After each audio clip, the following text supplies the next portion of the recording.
If God is love, why would God punish us by taking us further from love? A few weeks ago, I had a spiritual reading that left me with a question I haven't been able to let go of. Part of the reading suggested that the suffering that I have experienced in this lifetime actually wasn't connected to my own karmic debt. Instead, it suggested I was somehow carrying the karmic debt of another being who had caused significant suffering in another lifetime. Now, I don't know if this is literally true. I'm still discerning the experience. But whether it is symbolic or literal, it led me to a question that I think is much bigger than the reading itself. If God is love, why would a loving God create a system that pushes someone further away from love after they've caused harm? Because the more I sat with it, the more I wondered, if someone causes tremendous harm because they've been disconnected from love, how would giving them an even more painful life help them reconnect to love? Wouldn't more suffering simply create more fear, more protection, more disconnection? The more I thought about it, the less it made sense. As both a therapist and someone who has spent decades studying psychology, neuroscience, and spirituality, I've learned something that seems remarkably consistent across all three fields. Hurt people hurt people, not because they're evil, not because they are born bad, but because pain changes the nervous system. Trauma narrows our awareness. It pulls us into survival. When our nervous system perceives danger, the brain shifts its resources towards protection rather than curiosity, connection, or empathy. It becomes harder to stay connected to ourselves, to other people, and sometimes even to hope. So if someone causes harm because they've already deeply disconnected from love, from a regulated nervous system, how would giving them even more suffering help them reconnect? Wouldn't that simply deepen the cycle of suffering, the cycle of disconnection, the deregulated nervous system? So I found myself thinking about my own life. As many of you know, I survived significant childhood trauma and even adult trauma. And if I'm honest,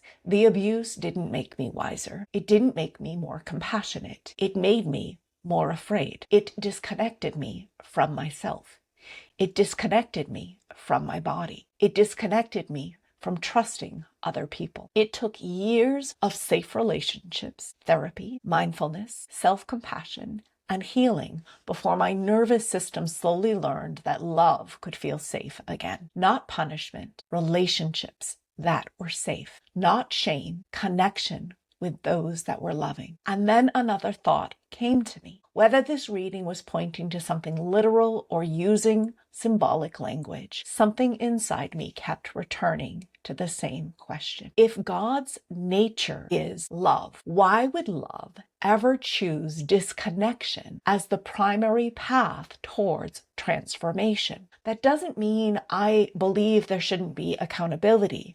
I actually believe accountability deeply matters. Repair matters. Taking responsibility matters. Protecting people from harm matters. But accountability and punishment or harm aren't always the same thing. As a therapist, I've learned that shame rarely transforms people. In fact, overwhelming shame often causes people to become even more defensive, more disconnected, and more trapped inside the very patterns they're trying to escape. So what actually helps people change? Being able to face the truth while also experiencing enough safety to stay present with it, enough compassion to remain open, enough relationship to discover another way of living. Psychology teaches us this. Neuroscience supports this. And honestly, I think many of the deepest spiritual traditions point in this direction too, not toward avoiding responsibility, but towards restoration, towards reconciliation, towards returning to love. So I began wondering if perhaps we've misunderstood karma. Maybe karma isn't God punishing us. Maybe it's simply the natural consequences of living from disconnection. When we act from fear, fear tends to spread. When we act from violence, violence tends to spread. When we act from love, love tends to spread. And perhaps the work of healing isn't paying off some karmic debt. Perhaps it's becoming conscious enough to stop passing our wounds to the next person, to interrupt the cycle, to choose repair where there was once protection, to choose curiosity where there was once certainty, to choose compassion without abandoning accountability. I don't know how reincarnation works. I don't know whether karma exists in the way different traditions describe it. I'm still curious. I'm still learning. One thing I've noticed over the years is that whenever I have a mystical experience or hear a spiritual teaching, I don't want to accept it simply because it sounds profound. I want to ask, does this lead me towards greater love? Does it reduce harm? Does it deepen compassion? Does it help me understand myself and others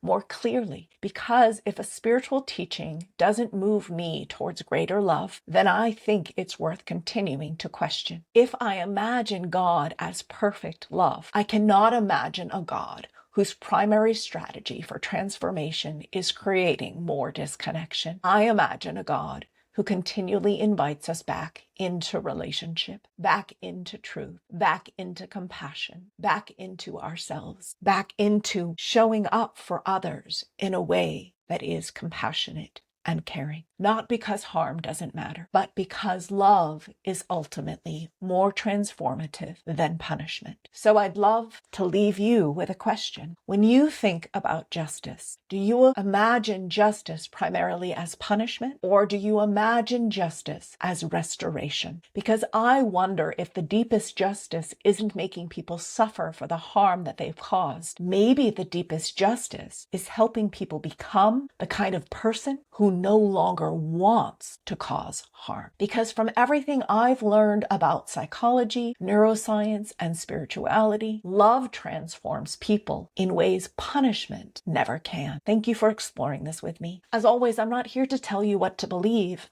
I believe we all come to our own conclusions based on our own experience and our own studies of these diverse topics. I'm here to ask questions that help us think more deeply, stay more curious, and hopefully become a little more compassionate towards ourselves and one another. And if you want to go deeper, I invite you to consider reading my book, The Divine Within, Healing Ourselves to Heal the World. Follow, watch more videos, or go to my website, blossomingheartwellness.com, to learn more about how to work with me. I'm a therapist, a wellness coach, and a spiritual mentor, sending you deep love and appreciation for who you are.